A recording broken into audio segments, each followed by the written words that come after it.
If someone asked you what's the first thing that comes to mind when you think of batteries, chances are you're probably thinking of the Energizer Bunny. Why? Because since the launch of the Energizer brand in the late 1980s, the Energizer Bunny has been part of our lives through clever marketing and advertising campaigns, building, maintaining, and selling the Energizer brand to people all over the world. In fact, Advertising Age ranked the Energizer Bunny number 5 in its top 10 ad icons of the 20th century. Energizer realizes that success means more than just having a great product. In order to continue to grow a brand for long-term success, you need to have great marketing. Energizer was actually founded in the late 1800s as the National Carbon Company, and it was founded by two inventors, the inventor of the dry cell battery and the inventor of the flashlight. We invented the first alkaline battery and commercialized it. We invented the first lithium battery. We invented the watch battery, so from the mid-1950s it was the first time people were allowed to stop winding their watches and they could rely on another means. That accelerated a tremendous amount of growth. And we're really proud of the innovation that has come from this company over the years. A lot of people think marketing is the same as advertising or selling, but there's a lot more to it. For a company like Energizer, marketing involves creating new products under its Energizer brand, deciding what price to sell them at, and promoting them and distributing them to customers all over the world. Marketing is changing dramatically and has been for the past several years. While there's a lot of the executional elements like advertising and like the product development that we have to do, the real magic of marketing is understanding consumer needs, understanding how they use your products, and being able to capitalize on their needs and address them better than anybody else. In the United States, the field of marketing has evolved over the decades into 4 eras. The production era took place during the mid-1800s through the early 1920s. Because of the great need for products, the goal was to produce as much product as possible because the market was almost limitless. During the next few decades, or what's referred to as the selling era, businesses began mass-producing products, and capacity often exceeded market demand. They therefore turned their efforts to advertising and selling to persuade customers to buy products. In the post-war baby boomer years of the 1950s, the marketing concept era took hold.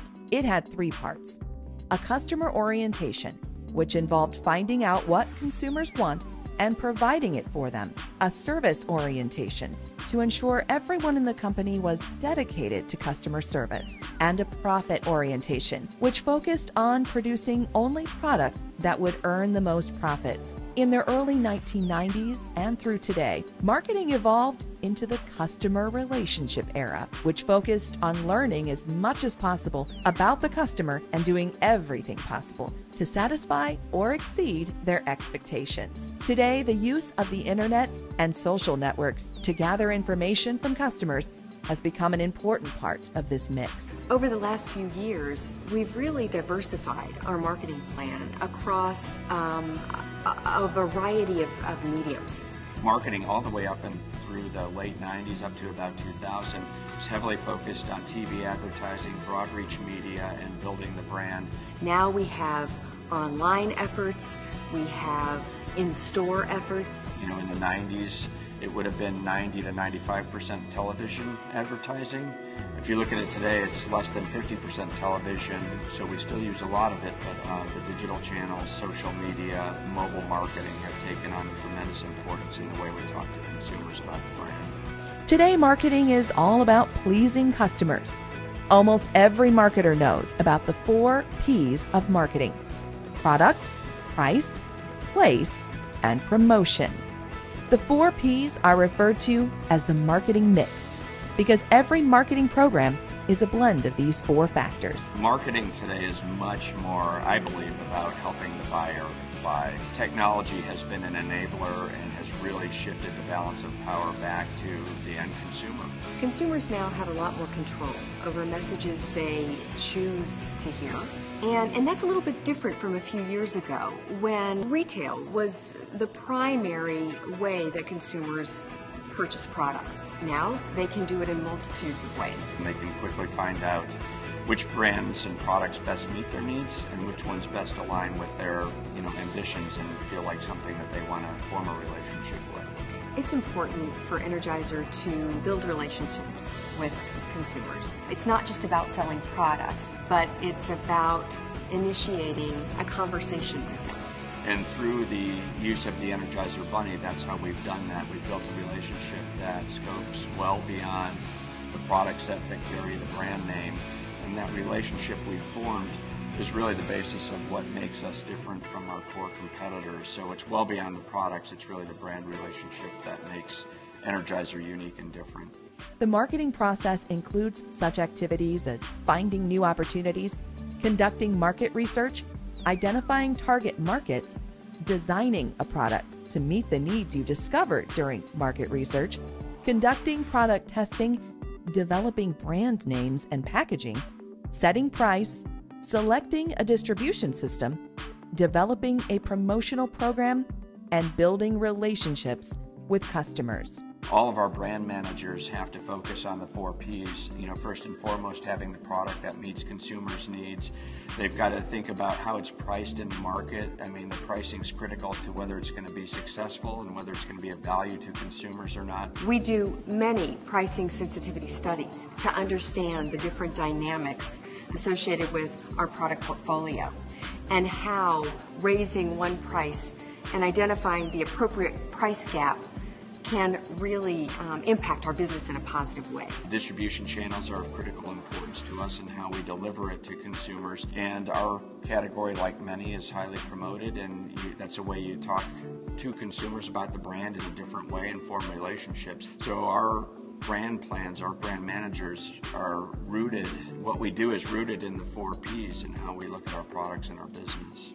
So much about marketing has to do with making the right decisions at every step. Sometimes marketers conduct marketing research or the analysis of markets and consumers to collect information that aids them in making the right decisions. We utilize a lot of research along the way in developing products that get to market, starting all the way with qualitative focus groups. We tend to use focus groups as a means of primary research early in the product development process and early in our process when we're looking at different types of retail executions for the category or for promotions.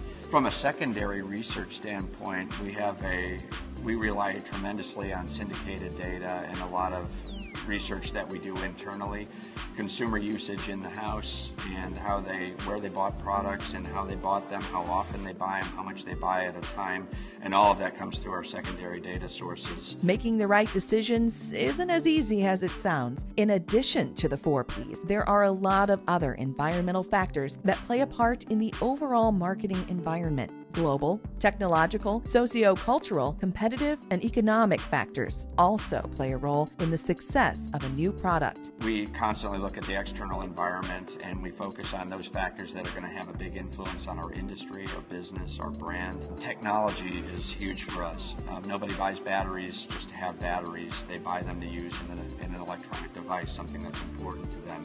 So any changes in those devices and the technology in those devices is of significant importance to us and can have a really big impact on our business. Energizer has a wide variety of products and services, and they know that some customers are more likely to buy certain products or services than others. Their target market is segmented, and thus their marketing efforts must also be segmented to appeal to different groups whose members have similar characteristics such as geographic location, age, gender, income, or a host of many other characteristics which can be used to divide a target market into smaller units.